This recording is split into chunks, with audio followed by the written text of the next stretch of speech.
گاؤں کے ایک چھوٹے سے گھر میں رخسانہ بی اور ان کی بہو سائرہ رہتی تھی۔ رخسانہ بی کے دو بیٹے تھے۔ بڑا بیٹا باہری ملک میں اپنی بیوی کے ساتھ رہتا تھا اور چھوٹا بیٹا ندیم اپنی شادی کے بعد الگ شہر میں کام کرتا تھا۔ گھر میں اب صرف سائرہ اور رخسانہ بی ہی تھے۔ اس کہانی میں ہم دیکھیں گے کیسے ساس اور بہو کا رشتہ سمے کے ساتھ بدلتا ہے، ان کے سنگھرشوں اور چنوتیوں سے گزرتا ہے اور آخرکار ان کے بیچ میں ایک ایسا بندھن بنتا ہے جو ممتا اور سمان سے بھرا ہوا ہے۔ رخسانہ بی کو سائرہ کے آنے کی خوشی تو تھی، لیکن ایک ماں کا دل ہمیشہ ایک ماں کا دل ہی رہتا ہے۔ انہیں ہمیشہ ڈر تھا کہ ان کی نئی بہو ان کے بیٹے کی زندگی میں آ کر انہیں پیچھے نہ کر دے۔ سائرہ کی پرورش ایک اچھے گھر میں ہوئی تھی، جہاں اسے ہمیشہ یہ سکھایا گیا کہ بڑے کی عزت کرنی چاہیے۔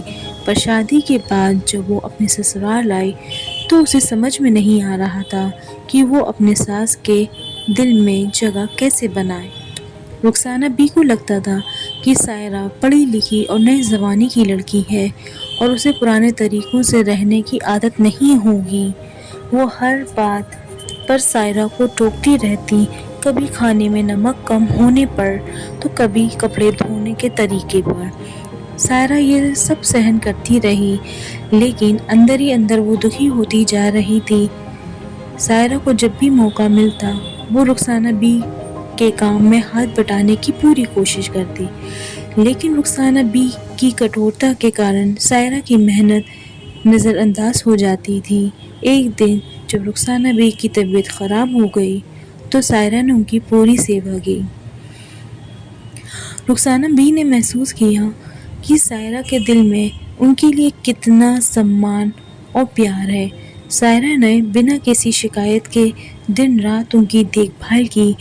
رخسانہ بی کے من میں بھی سائرہ کے پرتی آدر اور پیار کا انکر پھوٹ پڑا اور انہیں پہلی بار احساس ہوا کہ سائرہ نے کبھی کسی بات کا آج تک جواب نہیں دیا اور ہمیشہ ان کی عزت دی ہے۔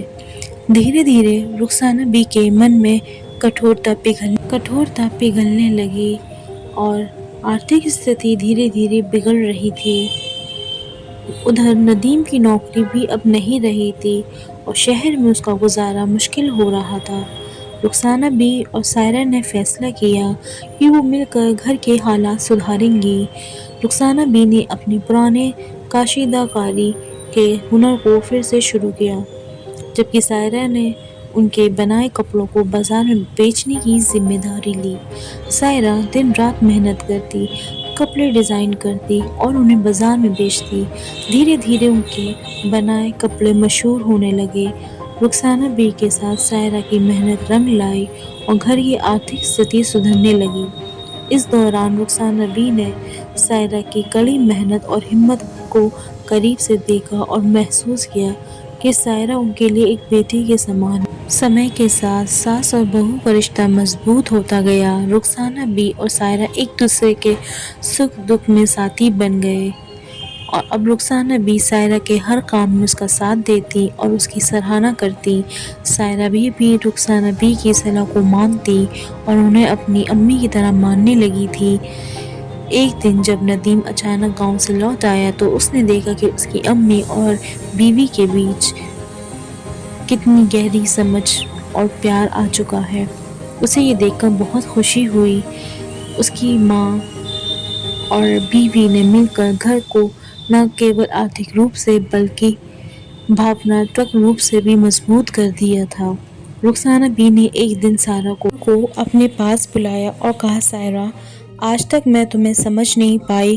میں نے تمہاری اچھائیوں کو نظر انداز کیا لیکن تم نے کبھی شکایت نہیں کی۔ آج مجھے فخر ہے کہ تم میری بہو نہیں بلکہ میری بیٹی ہو۔ سائرہ کی آنکھوں میں آنسو آ گئے۔ اس نے رخسانہ بی کے گلے لگ کر کہا، امی، میں نے وہی کیا جو ایک بیٹی کو کرنا چاہیے۔ آپ کی دعاؤں سے ہی آج ہم اس مقام پر ہیں۔